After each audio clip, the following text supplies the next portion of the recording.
ഇന്ന് night duty ഇല്ലേ? ആ, ഇന്നത്തെ നൈറ്റ് ഇത്രേ ഉള്ളൂ. എനിക്ക് വിശന്നിട്ട് വയ്യ. ഇതെന്തോന്ന് സ്റ്റേഷൻ? അവിടെ കള്ളന്മാരൊന്നും ഇല്ലേ? വിശന്നാ ഞങ്ങള് കള്ളന്മാരെയാണോ പിടിക്കുന്നത്?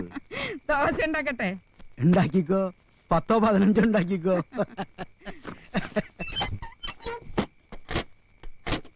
എന്തത്?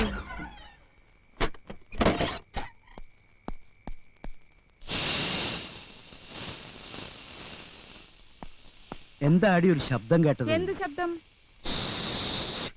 അങ്ങനെ ഒരു ശബ്ദം. അത് ഈ ദോശയുടെ ആയിരിക്കും. നിന്റെ ദോശക്ക് ഇത്രയും വലിയ ഷൂവോ? അതല്ല.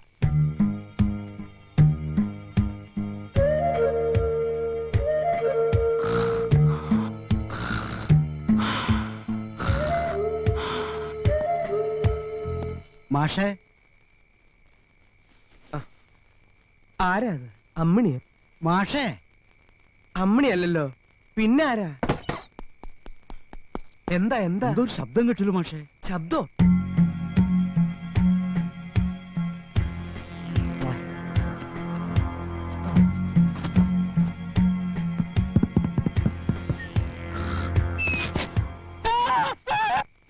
ആരാ? എന്താ എന്താ എന്താ എന്താടോ? പിടിക്ക്. എന്താ എന്താ? പേടിക്കണ്ട പേടിക്കണ്ട, ആരും വന്നിട്ടില്ല, വെറുതെ ബഹളം ഉണ്ടായില്ല. എന്റെ ഈശ്വര,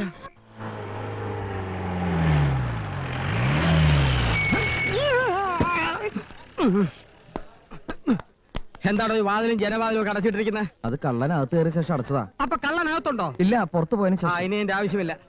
ഒരിക്കൽ കേറിയാ പിന്നെ 4-5 മാസം കഴിയാതെ വീണ്ടും അതേ സ്ഥലത്ത് ആ കള്ളം കേറാറില്ല. അതാണ് ഞങ്ങളുടെ തിയറി. കള്ളൻ പ്രാക്ടിക്കലാ.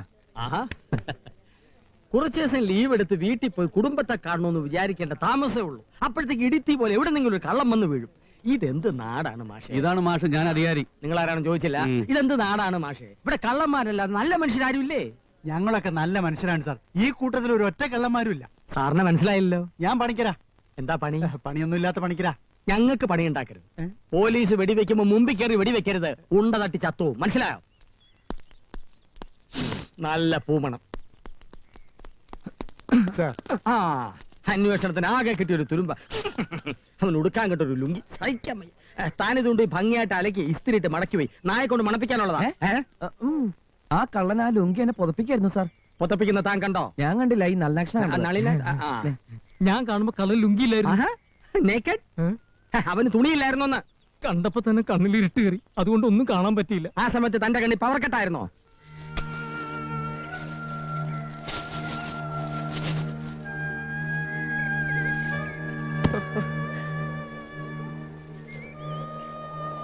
അമ്മണി, നമ്മുടെ സമ്പാദ്യം ഇനി എന്തെടുത്തരാതെ അവര് നമ്മുടെ മോളെ വേണ്ടെന്ന് പറഞ്ഞ അമ്മണി.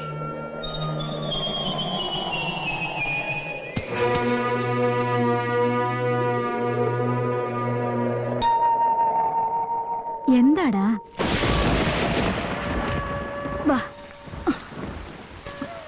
ആരാ പറഞ്ഞത് ഈ മഴയത്ത് വന്ന് കിടക്കാൻ?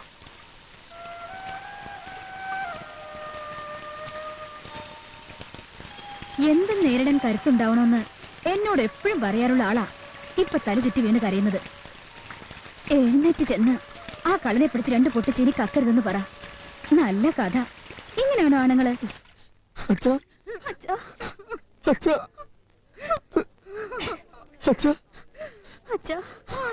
കഴിഞ്ഞു എന്റെ ഈശ്വര. ഹൃദയം മെടിക്കേണ്ട അധികാരി. ഇത്തിരി ഉച്ചത്തിലങ്ങ് വിളിക്കുക. അച്ഛാ, കുറച്ചും കൂടി ഉച്ചത്തിൽ അങ്ങോട്ട് വിളിക്കുക. അച്ഛാ, അങ്ങനെയല്ല. അച്ഛാ, അച്ഛാ, അച്ഛാ. എന്റെ മുത്തല്ലേ, മോൻ വിളിക്കണ കേട്ടില്ലേ? എണീക്കടാ, എണീക്കടാ.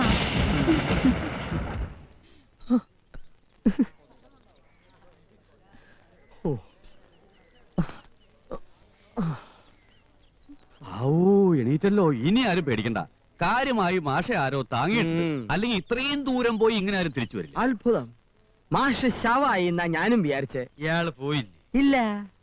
ഇനി ബോധം കെട്ട് മാഷ് വീഴണ്ട. ഈ കള്ളനെ ഞാൻ പിടിച്ചിരിക്കും. നടക്കാത്ത സംഗതി വിളിച്ചു പറഞ്ഞു വെറുതെ നാറണ്ട. സാറിനെ കൊണ്ട് ഈ ജന്മം ഈ കള്ളനെ പിടിക്കാൻ പറ്റില്ല. അതേ പിടിക്കാൻ പറ്റില്ല. അത്രയ്ക്ക് ഉയരത്തിലാ കള്ളന്മാരും കള്ളന്മാരെ സഹായിക്കുന്നവരും നിൽക്കുന്നത്. ഇൻസ്പെക്ടർക്കും ഇൻസ്പെക്ടറുടെ തലയിലിരിക്കുന്ന ഇതിലും വലിയ ഇൻസ്പെക്ടർമാർക്കും ഒക്കെ അതറിയാം. അറിഞ്ഞിട്ടാരും പിടിക്കണില്ല. എന്താ കാര്യം? സത്യവും ധർമ്മവും ആത്മാഭിമാനവും ധൈര്യമുള്ള ഒരു ഇൻസ്പെക്ടറും ഇന്നവരെ നാട്ടിൽ വന്നിട്ടില്ല. അത് തന്നെ കാര്യം. തന്റെ ചെറിയച്ഛൻ ഇടുന്നതും കാക്കിയുടുപ്പല്ലേ? ചെറിയച്ഛൻ പേര് ഹെഡ് കോൺസ്റ്റബിളാ. ചെറിയച്ഛന്റെ തലയിൽ സാർ ഇൻസ്പെക്ടർ ആയിട്ടിരുന്ന പിന്നെ ചെറിയച്ഛനെ എങ്ങനെ കള്ളനെ പിടിക്കണേ? ഈ തൊപ്പി ഒരു ചെറിയച്ഛന് കൊടുക്ക്. 2-ാം ദിവസം കള്ളൻ ലോകപ്പിൽ കിടക്കും. എന്നാ 2 ദിവസം കൊണ്ട് കള്ളനെ പിടിച്ച് ഉള്ളം കൈ വെച്ചിട്ട് ഞാൻ ഡാൻസ് ചെയ്യുന്ന കാണണം. അധികം ഡാൻസ് ചെയ്ത സാറിന്റെ ബെൽറ്റ് അഴിഞ്ഞ് തറ കിടക്കത്തുണ്ടാവുള്ളൂ. അച്ഛൻ വാ. ഇനിയെങ്കിലും പോയിക്കൂടെ? അല്ല പോകാറായില്ലേ ചോദിക്കാം. ആയി. നീ എന്തിനാടാ ആ പാവത്തിനോട് അങ്ങനെയൊക്കെ പറഞ്ഞേ? അങ്ങനെയെങ്കിലും വാശി കയറി അയാൾ ആ കള്ളനെ കയറി പിടിച്ച നമ്മൾ രക്ഷപ്പെട്ടില്ല അച്ഛാ. ഇവളുടെ കല്യാണം നടത്തണ്ടേ? അച്ഛൻ വേഗം ബോധം കെട്ട് വീണു. എനിക്ക് വീഴാൻ ബോധം തന്നെ ഇല്ല. അയ്യോ ദേ മാഷ് അയ്യോ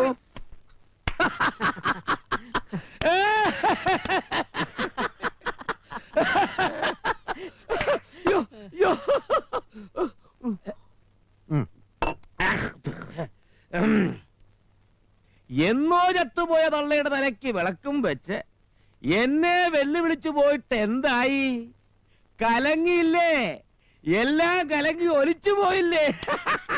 ഏട്ടനായിട്ട് ഒരുത്തന്റെ കല്യാണം കലക്കിയിട്ടില്ല. കലക്കണമെന്ന് മോഹമുണ്ടായിരുന്നു. പക്ഷെ ഏട്ടനേക്കാൾ മുമ്പേ ദൈവം അത് കലക്കി. അതാണ് ഏട്ടനും ദൈവവും തമ്മിലുള്ള അണ്ടർസ്റ്റാൻഡിങ് അല്ലേട്ടാ?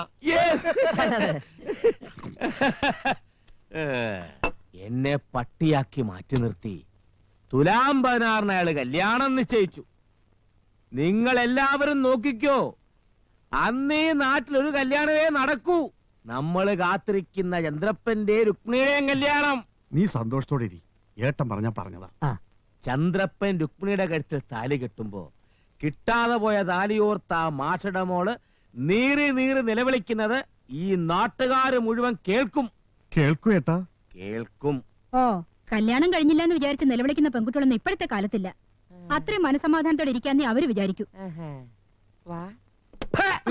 അളിയനെ മൂപ്പിക്കാതെ ഏടത്തിന്ന് പോണുണ്ടോ? ഇങ്ങനെ മൂപ്പിക്കണ്ട തീരുമാനിക്കാൻ നീ ആരടാ? ചുമ്മാ കയ്യും പിടിച്ചോണ്ടല്ല ഞാൻ ഇങ്ങനോട് ഇറങ്ങിപ്പോന്നത്. നിന്റെ എന്റെ അച്ഛൻ അധ്വാനിച്ചുണ്ടാക്കിയ എസ്റ്റേറ്റാ സ്ത്രീധനമായിട്ട് എഴുതി കൊടുത്തത്. അതെപ്പോ വാങ്ങി? എസ്റ്റേറ്റിനേക്കാൾ വിസ്താരമുള്ള പെണ്ണിനെ കെട്ടാൻ ചിലപ്പോ എസ്റ്റേറ്റ് ഒക്കെ എഴുതി വാങ്ങിയെന്ന് വരും. അത് കലക്കി പറഞ്ഞു. കുടിച്ച സാധനം വയറ്റി കിടക്കാതെ തലേ കയറി കളിച്ചാ വായി വരുന്ന ഞാനും വിളിച്ചു പറയും. പിന്നെ കുറുപ്പിനെ മരുന്നെടുക്കാൻ ഇവിടെ കാണില്ല. നിങ്ങൾ മാത്രമല്ല കുറുപ്പ്, ഞാനും കുറുപ്പാ. അളിയൻ വേണേ വേറെ കല്യാണം കഴിച്ചോ, എന്നാലും അളിയന്റെ കൂടെ എന്നും ഞങ്ങളുണ്ടാവും. എന്റെ ഏട്ട അങ്ങനെ ഒരു നല്ല ബുദ്ധി ഏട്ടൻ കാണിച്ചാ ഏട്ടത്തിയുടെ കൈയുണ്ടാവും ഏട്ടന്റെ മരണം. ആ 16 അടിയന്തരവും നമ്മൾ തന്നെ ഉണ്ണേണ്ടി വരും. അത് വേണോ ഏട്ടാ? വേണ്ട. കല്യാണം മുടങ്ങിന്ന് വെച്ച് നീ അത്രയ്ക്ക് അങ്ങോട്ട് ബലം പിടിക്കണ്ട. ആ തൂണ് വീഴും.